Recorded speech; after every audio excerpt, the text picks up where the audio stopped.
우리 하나님 말씀 함께 우리 보도록 하겠습니다. 우리 사사기 말씀을 함께 볼까요? 오늘 우리에게 주시는 말씀은 사사기입니다. 사사기 우리 15장을 같이 보겠습니다.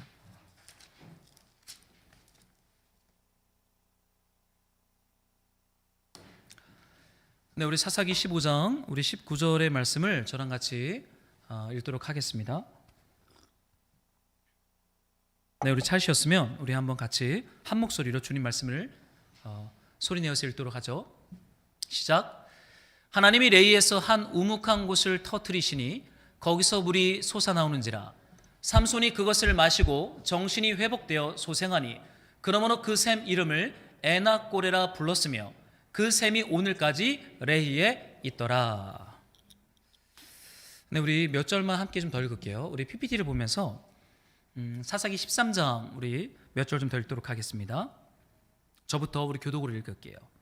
그 여인이 아들을 낳음에 그의 이름을 삼손이라 하니라. 그 아이가 자라매 여호와께서 그에게 복을 주시더니 소라와 에스다올 사이 마하단에서 여호와 영이 그를 움직이기 시작하셨더라. 삼손이 딥나에 내려가서 거기서 블레셋 사람의 딸들 중에서 한 여자를 보고 올라와서 자기 부모에게 말하여 이르되 내가 딥나에서 블레셋 사람의 딸들 중에서 한 여자를 보았사오니 이제 그를 맞이하여 내 아내로 삼게 하소서 하매 그의 부모가 그에게 이르되 내 형제들의 딸들 중에나 내 백성 중에 어찌 여자가 없어서 너가 할례 받지 아니한 블레셋 사람에게 가서 아내를 맞으려 하느냐 하니 삼손이 그의 아버지에게 이르되 내가 그 여자를 좋아하오니 나를 위하여 그 여자를 데려오소서 하니라. 그때 블레셋 사람이 이스라엘을 다스린 까닭에 삼손이 틈을 타서 블레셋 사람을 치려함이었으나 그의 부모는 이 일이 여호와께로부터 나온 것인 줄은 알지 못하였더라. 아멘. 네.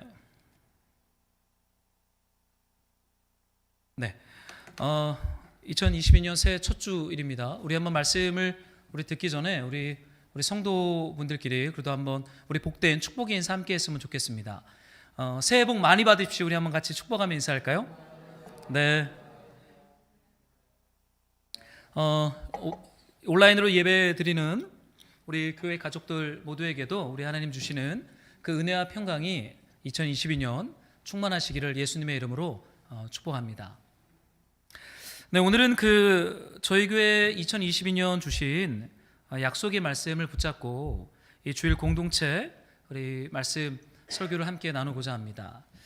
저희 2022년 약속의 말씀은 사사기 15장 19절에 있는 이 말씀과 성령의 샘이 올 한 해 우리가 좀 붙잡고 집중하고 기도할 말씀으로 좀 결정을 좀 했어요.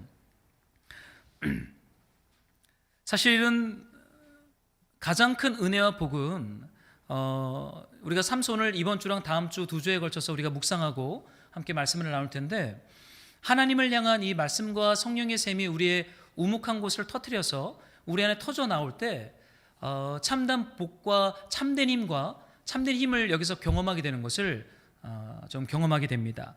이 주간 좀 이 말씀과 성령의 샘이라는 제목으로 우리 교회 공동체 식구들에게 말씀을 나누고 함께 은혜를 좀 받고자 합니다. 여러분 새해가 밝았습니다. 마음이 좀 어떠세요? 그 해가 그 해 같습니까? 날마다 반복되는 시간의 연속처럼 느껴지시나요? 사실 반복되는 시간의 연속은 아닙니다. 왜냐하면 하나님의 분명한 계획과 뜻이 성취되어지는 하나님의 목적 가운데 있는 시간이기 때문이에요. 그래서 우리는 해 아래 새 것이 없다 혹은 이러한 허무한 고백이 우리네 삶의 틈탈 자리는 없는 것이죠. 왜냐하면 하나님이 우리를 새롭게 하시고 우리를 향한 하나님의 목적과 계획을 성취해 가고 있기 때문입니다. 여러분 오늘 우리가 삼손을 묵상하면서 힘 그리고 뭔가 진보, 발전 이런 단어들을 좀 묵상하게 될 텐데 여러분 한 개인과 역사의 삶에 어떤 발전을 여러분 우리는 어떻게 정의하고 평가해야 될까요? 여러분 사실 물질적인 진보나 물질적인 성장이 우리네 삶의 발전과 진보를 꼭 결정하는 것은 절대 아닙니다. 하나님과의 연합, 하나님과의 사귐의 정도가 깊어지고 넓어지는 것을 성경은 발전되고 있고 진보하고 있다라고 말하고 있어요. 여러분, 창세기에 보면 하나님으로부터 멀리 떨어진 한 공동체를 우리는 보게 되는데요. 에덴으로부터 추방을 당해서 하나님으로부터 멀리 떨어진 인류 가운데 굉장한 진보와 발전이 일어납니다. 창세기를 보면요, 기술적인 진보 발전이 혁신적으로 일어나요. 성을 건축하기 시작해요. 건축 기술이 만들어지기 시작합니다. 또한 그의 아들들은 수금과 통소를 잡는 음악을 개발해요. 문화가 만들어지고 음악이 만들어집니다. 두발 가인이라는 아들은요, 구리와 쇠로 여러 가지 기구를 만드는 철제 문명의 발전과 진보를 경험해요. 여러분 한번 생각해 보세요. 객관적으로 볼 때는요, 굉장한 역사적인 진보와 개인적인 삶의 발전이 있었어요. 그런데 성경을 보면 굉장히 하나님으로부터 멀리 떨어져 있는 것을 우리는 경험하게 됩니다. 기술과 문화의 혁신적인 진보가 있었지만 성경은요, 그 사회를 향해서 여호와로부터 멀리 떠난 불완전한 사람들이라고 평가하고 있어요. 사랑하는 말씀으로 동역자 여러분, 우리네 삶에 어떠한 물질적인 진보나 물질적인 발전이 있어도요, 하나님으로부터 멀리 떨어지면요, 그건 진보나 발전이라고 고백되거나 정의될 수 없습니다. 진정한 행복과 발전은 하나님과의 영원한 사귐 속으로 깊이 들어가는 것에서 결정이 돼요. 저는 우리 새해에 우리네 삶에 하나님이 주시는 복과 은혜도 있겠지만 하나님과의 그 충만한 사귐 속으로 깊이 들어가고 하나님과의 충만한 연합을 깊이 경험하는 이 참된 복, 이 참된 은혜를 우리 말씀으로 공동체 가족들이 1년 동안 충만하게 경험하시기를 우리 주의 이름으로 축복합니다. 저는 2주에 걸쳐서 이 삼손을 좀 묵상하고 함께 말씀을 좀 나누려고 합니다. 왜냐하면 삼손은 힘의 상징이잖아요.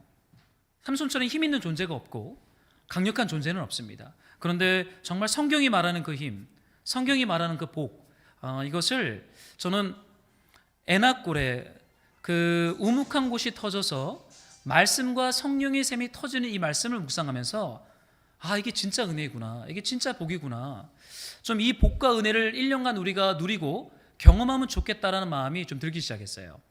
그래서 저희 교회 약속의 말씀을 말씀과 성령의 샘이라고 정하고 그거를 좀 우리가 깊이 좀 묵상하려고 합니다. 여러분, 삼손에 대한 말씀이 오늘 나오는데요, 여기 좀 이런 말씀이 있어요. 한번 여러분들이 13장 24절을 한 번만 더 같이 좀 읽어주시겠습니까? 함께 시작. 삼손이라 하니라 그 아이가 자라매 여호와께서 그에게 복을 주셨다. 여러분, 아들을 낳고 이름을 짓습니다. 여러분, 자녀들 이름을 지을 때 심사숙고하셨죠? 얼마나 많이 이렇게 고민하고 기도하고 생각했겠어요? 근데 여러분, 이름을 짓는다라는 것은요, 그 사람, 그 존재 안에 있는 충만한 것이 밖으로 출산되고 표출되는 것을 사실 의미해요. 단순한 이름을 짓는 것이 아니라 사람 안에 가득 차 있는 것이 밖으로 터져 나오는 사건이 이름을 짓는 겁니다. 저도 교회 이름을 정할 때요, 참 고민을 많이 했어요. 제 그 묵상 노트에 한 수십 개의 이름, 생각나는 대로 이름을 막 적었던 것 같아요. 그 중에 이제 기도하면서 몇 개를 줄이고 그 중에 최종 이제 말씀으로 사는 교회라는 이름을 정하게 됐는데요. 원래는 교회 이름을 어떻게 해야 될까 참 고민이 많았습니다. 그래서 복음을 전하는 교회 이렇게 할까? 근데 아무리 생각해도 좀 이단 같아요. 복음을 전하는 교회? 좀 이단 같은 느낌이 들어서 그건 좀 접었습니다. 그래서 그 다음 제가 정말로 짓고 싶었던 이름은 변방교회였어요. 변방. 저는 변방이라는 단어를 되게 좋아하거든요. 역사의 흐름은 변방에서부터 중심으로 흐른다라는 이런 성경적 세계관 좋아해서 변방교회 그러면 좋겠다 그랬어요. 그래서 인터넷에 그 교회 이름이 있나 없나 쳤더니 없는 거예요. 근데 이 변방이란 단어를 풀어낸 다음 국어사전이 떴는데 좀 깜짝 놀랐습니다. 이 변방은 사이드, 외곽이라는 뜻도 있지만 사실은 약간 좀 부정적인 의미도 있더라고요. 약간 말 그대로 변방. 그래서 교회 이름으로 쓰기에는 좀 적절치 않다. 그래서 변방 이름을 버리고 복음을 전하는 것을 버리고, 그러면 제가 말씀 묵상과 평생 말씀을 읽고 묵상하면서 말씀대로 살기를 소망하니까 말씀으로 사는 교회라고 심플하게 정하자라고 정한 거죠. 그런데 이 단순한 이름이 나오기 전에는 깊은 고민과 사색과 묵상과 제 안에 있는 것이 터져 나오는 사건이 이름을 짓는 사건이죠. 여러분 이름을 짓는다는 건 굉장히 중요합니다. 왜냐하면 그 사람의 사상과 세계관이 거기에 녹여져 있기 때문이에요. 그런데 여러분 오늘 이 단지파의 부부가 아들을 낳고 그 이름을 뭐라고 줘요? 삼손이라고 짓습니다. 삼손. 여러분 삼손이라는 이름은 작은 태양이라는 뜻이에요. 작은 태양. 여러분 왜 그렇게 줬을까요? 큰 태양도 아니고 작은 태양, 삼손. 이거는 약간 성경적인 이름이기보다는 가나안화된 사실은 부패한 이스라엘 백성들의 어떤 세속적 욕망이 깃든 이름입니다. 여러분 사람이요 분노가 가득 차 있으면요 이 분노의 여러 다양한 이름들이 표출됩니다. 막을 수 없어요. 사람 안에 있는 것은 그대로 표출되어져요. 잠깐 속일 수는 있습니다. 일주일에 뭐 한 번 보거나 가끔 보면 속일 수 있어요. 그러나 매일 보고 자주 보잖아요. 속일 수 없어요. 그 사람 안에 있는 것은 그대로 표출되어집니다. 드러나야 돼요.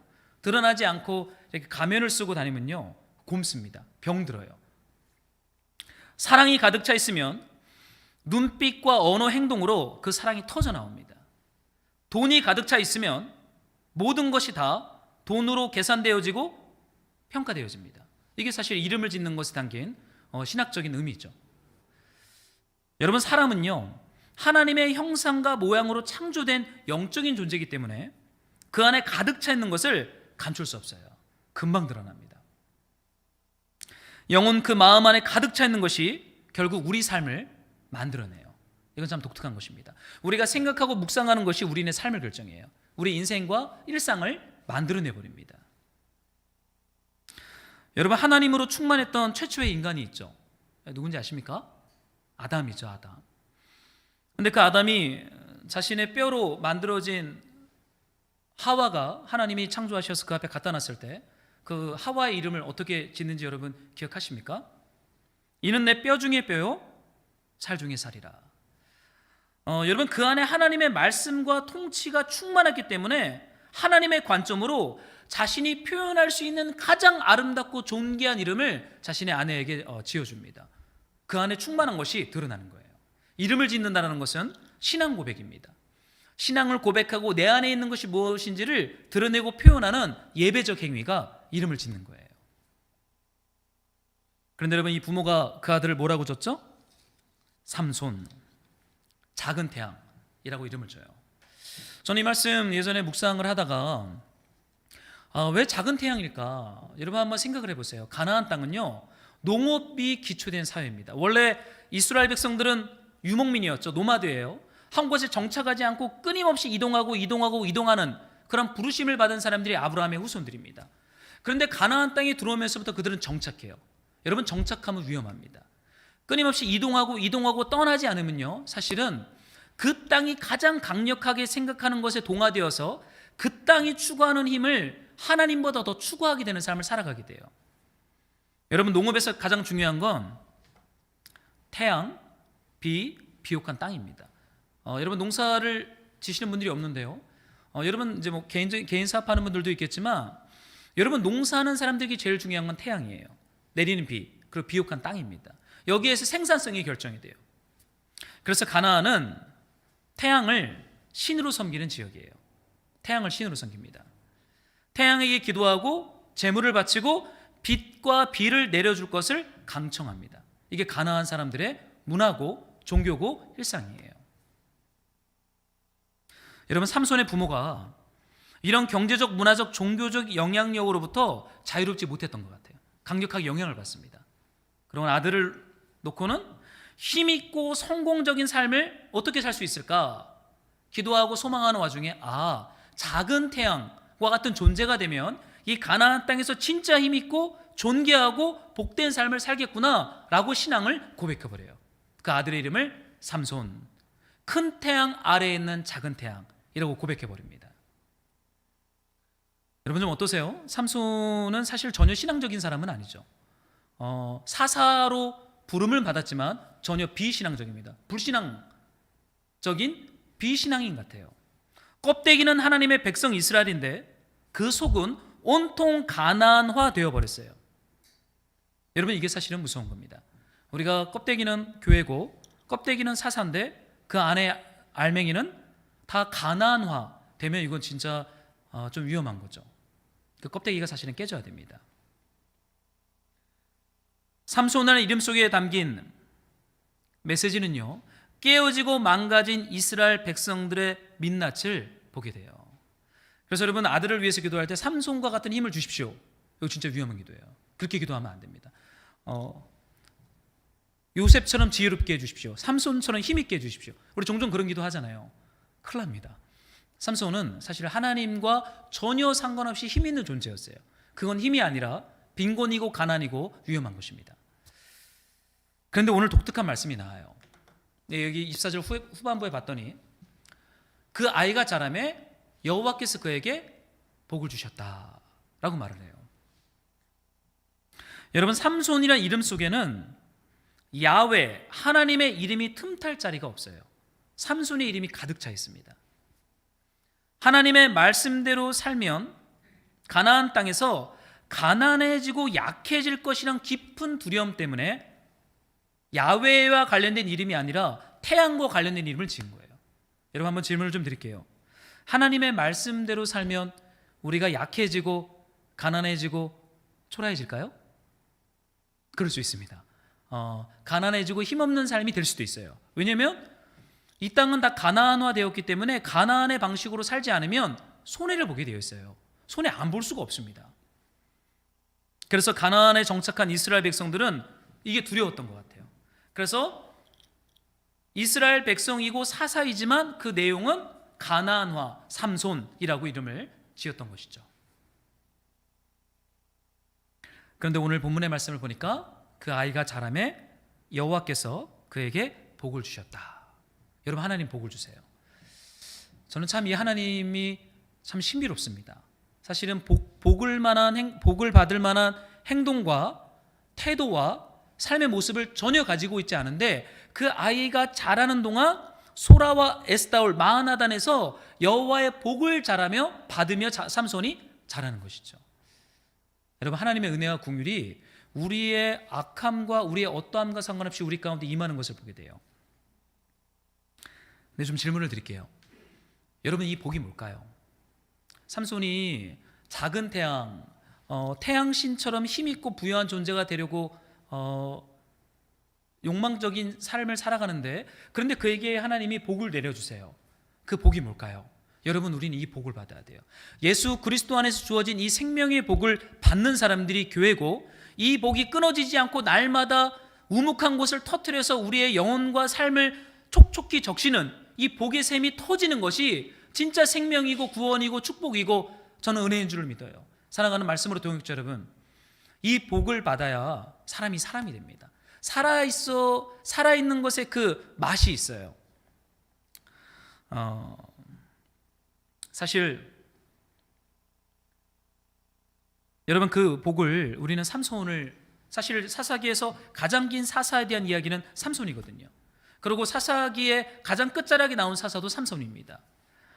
가장 망가진 사람이고 가장 이름만 사사일 뿐 전혀 하나님과 관계하지 않는 존재가 삼손입니다. 근데 그 삼손에게 하나님이 복을 주세요. 근데 우리가 그 삼손을 묵상할 때 아마도 그 복은 삼손이 턱뼈 하나로 블레셋을 1000명을 쳐 죽이죠. 이러한 어떠한 문제나 어떠한 어려움이 있어도 그것을 극복하고 승리하고 이겨내는 힘, 이것이 삼손이 받은 복이라고 우리는 생각할 거예요. 어떠한 고난이 오고 어떤 어려움이 와도 그것을 극복하고 불도저처럼 브릭트루 돌파하는 인생에게 주어진 그 힘과 지혜를 우리는 삼손에게 주신 하나님의 복으로 이 사사기를 읽어 나가는 동안 그 문맥 속에서 그 복을 그렇게 해석할 수 있습니다. 근데 여러분, 기억해야 될 것은요, 이미 삼손은 힘이 넘쳐요. 이미 힘이 비만입니다. 힘이 차고 넘쳐요. 그 힘을 더 주시면 어떻게 돼요? 병듭니다. 그 망가지는 거예요. 만약에 삼손에게 하나님이 복을 주셔서 그 힘을 더해주고 힘에 힘을 더하고 힘에 힘을 더하면 삼손은요 정말 죽습니다. 망가지려요. 병들어 버립니다. 여러분, 하나님께서 삼손에게 주신 그 복이 뭘까요? 25절에 이런 말씀이 있어요. 한번 여러분들이 한 목소리로 좀 읽어주시겠어요? 시작. 여호와의 영이 그를 움직이기 시작했다. 소라와 에스다올, 여기는 우상 숭배가 왕노릇하는 지역이 이 마하나된 이 지역입니다. 태양신 숭배 사상이 가득한 곳이에요. 근데 거기에서 여호와의 성령이 삼손을 움직이기 시작했다. 여러분, 이것이요, 삼손이 받은 복입니다. 저는 하나님의 성령이 우리를 2022년 우리가 가정에 있든지 교회 안에 있든지 일터에 있든지 혹은 동역자들과 밥을 먹든지 일상을 보내든지 어디 있든지 하나님의 성령에 의하여 움직이는 이 복이 우리 마음과 우리의 삶과 우리 영혼을 저는 충만하게 채우시기를요, 정말 우리 주의 이름으로 저는 축복합니다. 왜냐하면 이게 진짜 복이기 때문에. 여러분, 삼손이 받은 복은 어떤 문제를 만나고 어떠한 어려움을 만나든 그걸 극복하고 정복하는 강력한 힘과 지혜가 아니에요. 우리는 종종 그런 걸 구하죠. 저도 이렇게 이제 교회 개척자이기 때문에 저희 개척자들이 좋아하는 단어는 브릭두루입니다. 영어 단어 브릭두루 아세요? 돌파하다. 저 이 단어 되게 좋아해요. 돌파하다. 근데 사실 그것이 성경이 말하는 힘은 아닌 것 같아요. 하나님의 성령에 의하여 우리의 삶이 움직이는 것이 삼손에게 하나님이 진짜 주고 싶었던 복과 힘과 지혜였어요. 그런데 여러분, 우리가 기억해야 될 것은 여기서 여호와의 영이 그를 움직이기 시작할 때 이 움직이다 라는 단어는 우리가 종종 생각할 때 하나님이 부드럽게 우리 머리 끝을 잡고 하나님 어떻게 결정해야 됩니까? 어떻게 살아야 됩니까? 여러분, 중요한 결정들 놓고 하나님 앞에 기도하죠. 그러면 이렇게 하나님이 마치 우리 머리끄댕이를 잡고 오른쪽으로 가라, 저기다 몰러라, 이렇게 하시면 얼마나 여러분 삶이 행복하겠어요. 그죠? 뭔가 주식을 살 때도 얼마나 선택에 대한 결정들이 많아요. 저기 오를지 저들지 모르잖아요. 근데 하나님 앞에 기도하면 하나님이 그렇게 인도하면 우리는 종종 이것을 마치 하나님의 성령의 움직임을 받는 어떤 그런 삶으로 우리는 생각을 합니다. 근데 여러분, 이 단어 움직이다라는 단어는요, 그 원어를 보면 휘젓다는 뜻입니다. 휘젓다. 여러분, 휘젓다라는 단어 그림으로 제가 한번 설명하면 금방 이해가 될 겁니다. 여러분, 애들이요, 우리 어른들의 눈으로 볼 때는 분명히 저기는 시궁창이에요. 근데 시궁창이 가만히 있으면 어때요? 고요하면 부패한 더러운 것들 밑에 다 가라앉고 깨끗한 물이 됩니다. 그럼 애들은 어때요? 거기서 첨벙첨벙 놀죠. 여러분, 애들은요, 깨끗한 거 더러운 거 모릅니다. 물만 있으면 가서 첨벙첨벙 놀아요. 참 신기해요. 그런데 금방 막대기 같은 걸 가지고 그 고여있는 물을 이렇게 휘저으면 어떻게 돼요? 그 안에 가라앉아 있는 음식 찌꺼기, 썩은 짐승들 뼈, 썩은 나뭇잎, 가지들, 부패한 흙들이 여러분 그 물 안에서 다 일어나게 됩니다. 여러분, 이게 휘젓다예요. 여러분, 하나님의 성령에 의하여 삼손이 움직였다라는 건요, 부드럽게 좋은 길로 푸른 추지로 인도했다라는 게 아니라 삼손의 삶을 하나님의 성령이 휘저어버린 거예요. 엉망진창을 만들어버립니다. 고요해 보이는 위장된 질서를 주님이 뒤죽박죽 그 안에를 휘저어서 그 실체를 드러내버려요. 여러분, 이것이요, 삼손이 받은 복이었어요. 여러분, 우리는 우리네 삶의 질서가 깨지지 않기를 원해요. 우리는 우리만의 바운더리와 경계선이 있습니다. 누군가가 여기를 침범하는 것도 허락하지 않고, 침범을 당하면 불쾌해하고, 침범을 당하면 우리는 불안해합니다. 그런데요, 하나님은 때로 하나님이 구원하기로 작정한 언약 백성들의 삶에 불청객처럼 훅 들어오셔서 그의 고요하게 위장된 이 일상과 삶을 휘저어 버리세요. 휘저으면 어떻게 돼요? 가라앉았던 것들이 막 올라오는 거예요. 불편합니다. 갈등이 생겨요. 하나님이 왜 이렇게 하시지? 나는 평화와 은혜를 달라고 했는데 하나님은 휘저어 버리는 거예요. 근데 사사기는 이걸 뭐라고 말해요? 복이라고 말해요. 여호와께서 그에게 복을 주기 시작했다. 그 복은 성령의 휘저음이라고 사사기는 말하고 있습니다. 여러분, 하나님의 말씀과 성령이 우리를 찾아오셔서 우리의 삶을 휘젓기 시작할 때 우리 안에 고여 썩어서 물고기 한 마리도 살 수 없는 그 사망의 시궁창이 빛 가운데 드러나기 시작합니다. 참 신비롭죠. 고요한 질서의 뒤죽박죽 분열과 정신없음이 시작됩니다. 여러분, 기억하십시오. 위장된 질서나 가짜 힘은 뒤죽박죽 정신없이 드러나야 돼요. 그 실체가 드러나야 돼요.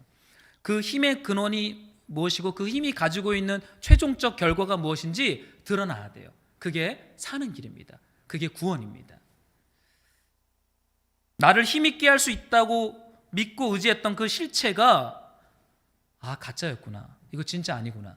라는 것을 깨닫게 하시는 것이 하나님이 주시는 복이에요.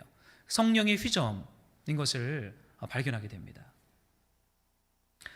말씀으로 동역자 여러분, 하나님은 우리에게 복을 주세요. 진짜 복을 주십니다. 그 복은 말씀과 성령으로 우리를 찾아오시는 하나님이세요.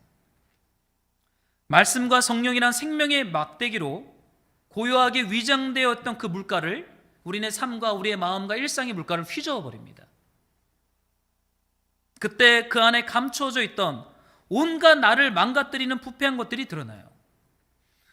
여러분, 이것은 사실은 우리의 일상과 삶에 일어나는 사건들이에요. 저도 개척을 나오기 바로 그 해 때 부목사 마지막 해가 얼마나 힘이 들었는지 모르겠어요. 온통 뒤죽박죽이에요. 정신이 없어요. 다시는 내년에 부목사를 하라 그러면 도무지 할 수 없을 것 같은 정신없음, 뒤죽박죽, 또 처리되지 않고 정리되지 않는 감정들이 막 올라오기 시작합니다. 부딪힘과 갈등을 경험하기도 했어요. 제 영혼의 민낯을 철저하게 봐야 하는 고통스러운 시간도 있었습니다. 가정도 정신이 없는 거예요. 가정도 정신이 없고 사육도 정신이 없고 제가 계획했던 모든 것들이 다 뒤죽박죽되고 엉망진창이 되어버려요. 그 시간들을 어떻게 복이라고 설명할 수 있겠어요? 그런데 사사기는 그게 복이다. 왜냐하면 성령과 말씀이 우리를 찾아올 때 사실 우리를 단단하게 붙잡고 있던 안정적인 것들이 있거든요. 그것들이 휘저어져서 그 실체가 드러날 때는 사실 고통스럽습니다. 근데 그 시간은요, 우리를 새로운 생명과 힘의 자리로 부르시는 하나님의 콜링이에요. 하나님 지금 삼손을 태양과 같은 존재가 되는 게 아니라 광야에서 부는 바람을 따라 하나님을 떠나는 삶으로 지금 하나님이 삼손을 초청했고, 그러한 삶이 힘 있는 삶이라고 지금 주님이 삼손이 힘있게 여기는 것들을 휘저으면서 삼손에게 계시하시고 말씀하고 있는 것입니다. 이게 복이다라는 거예요. 많은 사람들이 사사기를 묵상할 때 하나님이 삼손에게 복을 주기 시작했다. 그리고 그 뒤에 나오는 삼손의 괴력과 천하무적 전투력과 모든 문제를 돌파하는 그 능력을 보고 하나님이 주시는 복이라고 생각한다면 그건 사실 이 본문이 말하는 하나님의 깊은 의도를 우리는 태양의 신 관점에서 해석하고 있는 거예요. 그런 힘은 주어지면 주어질수록 위험해요. 여러분 기억하십시오. 이 하나님의 복을 받으면 우리는 더 존귀한 존재, 힘 있는 존재, 지혜롭고 아름다운 존재로 변화되어집니다.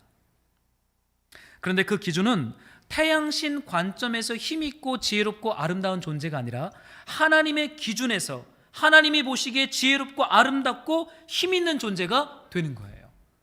이것이 우리에게 복을 주시는 하나님의 분명한 목적입니다.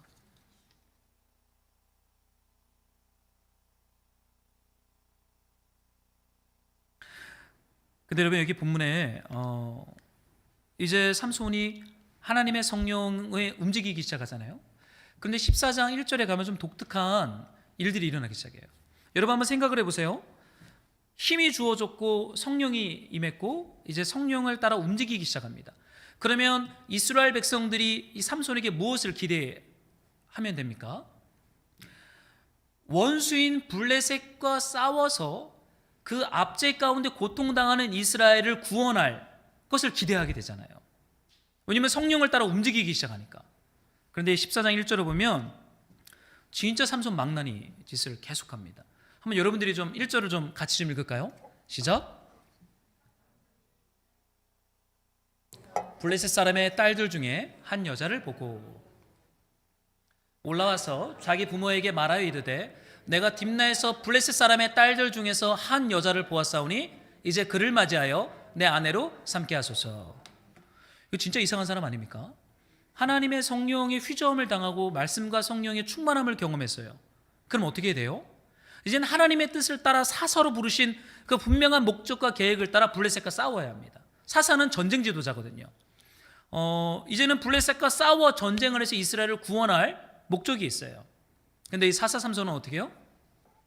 블레셋에 내려가는데 전쟁을 치르기 위함이 아니라 예쁜 여자를 보고 그 예쁜 여자를 자신의 아내로 맞이하기 위하여 블레셋에 내려가요. 이거 여러분 어떻게 생각하세요? 이 삼손 좀 이상하지 않습니까? 정말 이상한 사람이에요. 그런데 여러분, 이 사건을 사사기는요, 지금 성령에 의하여 움직이고 있는 것으로 사사기는 해석하고 있다는 거예요. 여러분, 성령을 따라 움직이면 뭔가 거룩하고 뭔가 악과 싸우고 죄와 싸우는 이러한 영적인 열매들이 맺히는 걸 우린 기대하는데, 전혀 상반된 세속적이게 블레셋 여자의 예쁨을 보고 그와 결혼하려고 하는 이 세속적 행동이 계속 반복되어집니다. 근데 사사기는 이걸 어떻게 평가한다고요? 지금 삼손이 성령에 의하여 움직이고 있다라는 관점에서 이 사건을 해석하고 있다는 거예요. 이상하죠? 이걸 그대로 우리한테 적용하면 안 됩니다. 지금 하나님 뭔가 말씀하고 있는 게 있는 거죠.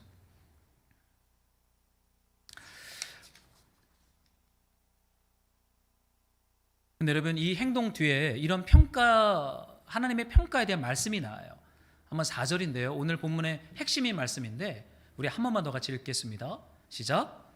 그때 블레셋 사람이 이스라엘을 다스린 까닭에 삼손이 틈을 타서 블레셋 사람을 치려함이었으나 그의 부모는 이 일이 여호와께로부터 나온 것인 줄은 알지 못하였다.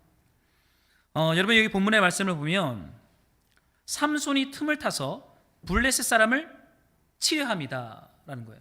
그렇다면 이걸 어떻게 해석해야 되면요, 블레셋의 예쁜 여자들을 보고 그와 결혼하는 척하면서 블레셋과 전쟁을 하려고 지금 삼손이 의도적으로 이거를 계획했다, 이렇게 봐야 되는 것입니까? 그렇다면 삼손은 굉장히 똑똑한 사람이에요.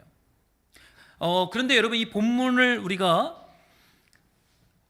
제가 여기 좀 적어놨는데요, 이 14장 4절의 본문을 원문 그대로 번역한 새 번역에 보면요, 주어가 정확하게 삼손이 아니라 주님으로 되어 있습니다. 제가 좀 읽어드릴게요. 그의 부모는 주님께서 블레셋 사람을 치실 계기를 삼으려고 이 일을 하시는 줄을 알지 못하였다. 그때 블레셋 사람이 이스라엘을 지배하고 있었다.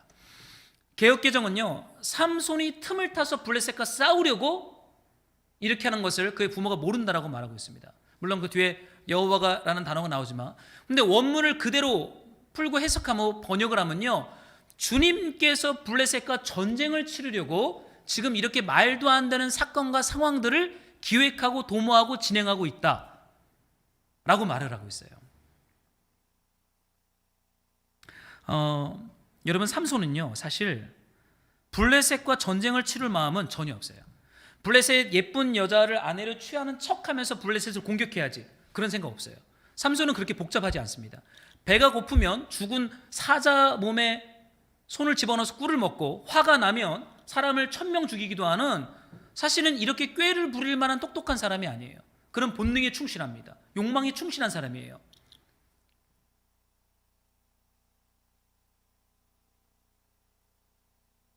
그런데 여러분, 사사기 4절은요, 이 삼손의 행동 속에 숨겨질 의도가 있는데, 그 의도는 삼손이 아니라 여호와 하나님이 블레셋 칠 기회를 찾고 있음을 증언합니다. 여러분, 우리는 거룩한 전쟁에 대한 열정이나 거룩한 동기와 믿음은 우리 안에 없어요.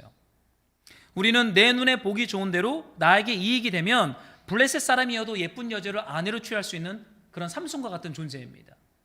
그런데 여러분, 독특한 것은 하나님께서 블레셋과의 전쟁을 치를 기회를 엿보고 전쟁을 할 틈을 하나님이 준비하고 있다는 거예요.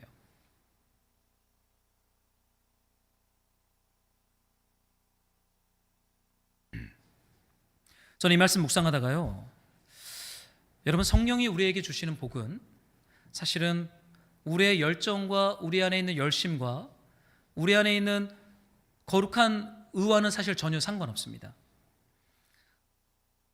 삼손은 사실 자신의 욕망을 따라 블레셋 예쁜 여자를 아내로 취하려고 하고 있을 뿐이에요. 그런데 그 악행이, 그 무지함이 블레셋 여인과의 결혼을 통해 하나님께서 블레셋 원수와의 전쟁에 화살이 당겨질 것을 삼손은 모르고 있어요.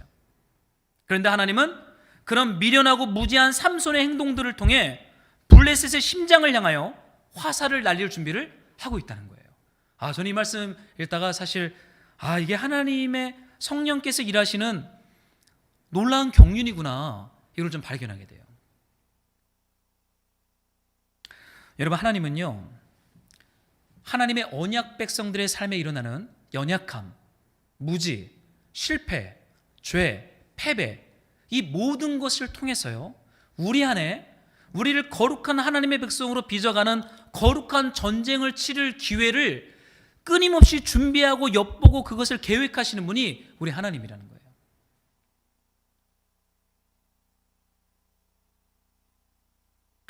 여러분, 우리는 거룩한 전쟁을 싸우고자 하는 열정이 없습니다.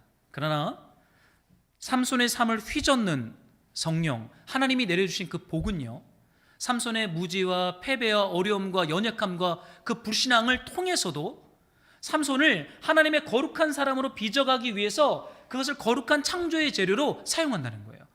저는 너무 놀라웠어요. 여러분, 우리가 얼마나 많은 실수를 합니까? 저도 얼마나 많은 실수를 하는 사람인지 모르겠어요. 제 혈기를 따라, 제 이기적인 욕망을 따라, 제 이익을 따라 화도 내고 관계의 단절을 경험하기도 하고 분노를 내기도 하고, 때로는 그런 과정 속에서 중요한 것들을 잃어버린 경험들도 있어요. 그런데요, 여러분, 하나님은요, 그 모든 것들을 통해서 우리를 하나님의 거룩한 전쟁에 동참시키고 우리 안에 진짜 주시고자 하는 거룩한 백성으로 빚어가는 이 복을 우리 안에 주님이 베푸신다는 거예요. 이거는 놀라운 구원의 신비입니다. 하나님이 이렇게 이끌어 가세요. 여러분, 사실 삼손은 얼마나 여러분 연약한 존재입니까? 여러분, 사실 우리가 죄를 짓고 우리 안에 연약함이 드러나면요, 가장 좋아하고 기뻐하는 존재는 사탄입니다. 조롱해요. 우리를 정죄합니다. 우리를 판단합니다. 우리가 더 이상 하나님의 거룩한 사사답게 살 수 없다고 우리를 고소하고 고발하고 정죄합니다. 그런데 삼손에게 임한 성령은 그 삼손의 넘어짐, 패배, 연약함, 죄, 불의, 불신앙, 그걸 통해서 지금 어떠한 일을 하나님 행하고 계세요? 원수인 블레셋을 칠 기회를 하나님이 만들고 있다는 거예요. 여러분, 나중에 이 사사기 뒤에 가면요, 블레셋과의 전쟁이 일어나는 계기 중에 하나가 수수께끼가 나옵니다. 수수께끼. 근데 삼손이 수수께끼를 내는데 그 수수께끼의 내용이 뭐냐면요, 삼손이 블레셋으로 내려가는 길에 젊은 사자를 만나요. 그냥 단순하게 찢어 죽입니다. 정말 단순해요. 아무런 계획도 없어요. 그냥 찢어 죽입니다. 사자가 공격하니까 죽여버려요.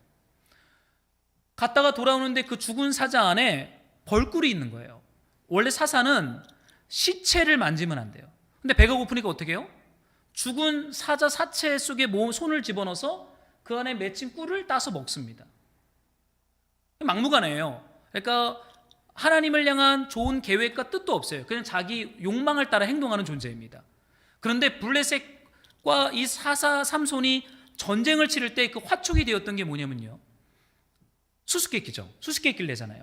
강한 자에게서 단 것이 나온다. 죽은 자에게서 단 것이 나온다. 그게 뭐냐? 여러분, 하나님은 우리네 삶에 일어나는 아무것도 아닌, 너무나 평범한 아무것도 아닌 사건을 통해서 하나님의 거룩한 전쟁을 일으키는 화촉으로서 주님이 사용한다는 거예요. 여러분, 이것이 성령이 우리에게 주시는 하나님 나라 백성들이 누리는 복입니다. 그래서 너무 우리가 우리의 약함이나 우리의 문제나 우리가 걸려 넘어지는 것들, 여러분, 하나님의 성령으로 우리 안에 임할 때 그 언약 백성들은요, 그 모든 것을 통해서 하나님의 거룩한 백성으로 빚어지는 그 거룩한 전쟁에 우리 주님이 우리를 이끌어 간다는 거예요. 저는 이 말씀이 좀 너무 신기했어요. 여러분, 이것이 삼손이 받은 하나님 나라의 복입니다. 여러분, 예수 그리스도 안에서 하나님은 이 성령이 휘젓는 이 생명의 복을 저와 여러분들에게 주실 거예요. 여러분, 우리네 일상과 삶이 얼마나 때로는 건조하고 반복되고 재미도 없고, 때로는 우리의 죄와 연약함이 얼마나 폭로되어지는 그런 삼손과 같은 삶의 그 불편한 현실 속이잖아요. 근데 그 현실 속에서 하나님이 우리를 하나님의 거룩한 사사답게, 거룩한 백성답게 우리를 빚어간다는 거예요. 하나님이 전쟁을 수행하면서. 근데 그 재료가 뭔지 아십니까? 바로 이 삼손 안에 있었던 연약함들, 실수들, 넘어짐들, 무너짐들, 이것들을 가지고 주님이 원수의 심장에 화살을 날리는 전쟁의 화촉으로, 기회로 하나님이 전쟁 치를 기회를 삼고 있다는 거예요. 그래서 우리는 날마다 주님 앞에 우리의 삶을 드려야 합니다. 그래서 날마다 이 성령의 통치를 받고 이 성령이 우리를 휘젓고 성령이 내려주시는 그 복으로 우리는 진짜 힘 있는 삶과 인생으로 만들어질 수 있어요. 사실 교회 개척 여러분들도 다 그런 긴장의 시간들을 보내겠지만, 사실 저는 이 교회 개척을 하면서요, 제가 배우는 감정 중에 하나는 항상 긴장하는 삶입니다. 항상 긴장. 아직 교회 식구들이 많이 없는데도 왜 이렇게 긴장이 되는지 모르겠어요. 항상 새벽에 깨고 항상 긴장하고 그럽니다. 하나라도 실수가 일어나면 어떡할까? 하나라도 이게 뭔가 문제가 생기면 어떨까에 대한 염려와 근심과 긴장이 사실 제 삶에 있어요. 근데 제가 이 말씀을 묵상하다가요, 여러분, 상관없다라는 거예요. 실수할 수 있어요. 넘어질 수 있어요. 실패할 수 있어요. 죄도 지을 수 있어요. 그러나 그리스도 예수 안에서 우리를 구원하기로 작정한 그 하나님의 언약 백성들에게는요, 그 모든 것들을 통해서 하나님이 하나님의 거룩한 백성을 세우시고 거룩한 전쟁을 치르는 창조적 재료로 원수의 힘을 무력화시키는 주님의 전쟁의 도구로 주님이 사용하겠다라고 약속하셨고 인치셨고, 그렇게 우리를 성령으로 붙잡고 복주시며 인도하고 있습니다. 그러니 여러분, 그 성령께 계속 여러분의 삶을 드리세요. 약함도, 문제도, 고통도, 긴장도 전혀 상관없어요. 하나님은 독특하게 일하세요. 저는 이 말씀 묵상하다가 전쟁은 이렇게 하는 거구나. 주도 면밀하게 계획하고 주도 면밀하게 준비하고 주도 면밀하게 사람들을 모아서 하는 게 아니라 전쟁은 하나님이 행하시는 거예요. 하나님이 계획하고 하나님이 준비하고 하나님이 진행하십니다. 그 재료는 엉터리, 그리고 너무나 평범하고 너무나 전혀 존귀하지 않은 것들로 하나님은 그 전쟁을 수행하고 치러가십니다. 사랑하는 말씀으로 동역자 여러분, 2021년 이 성령의 샘, 이 성령의 휘저음, 이 성령의 복이 저와 여러분의 가정, 일터, 우리 교회를 붙잡으셔서 하나님의 전쟁에 우리가 깨닫지도 못하고 준비하지도 못했는데 그 전쟁에 동참하다가 하나님을 알아가고 그 하나님의 영광을 경험하는 이 은혜, 이 복, 이 힘이 우리 안에 충만하게 있기를 우리 주의 이름으로 축복합니다.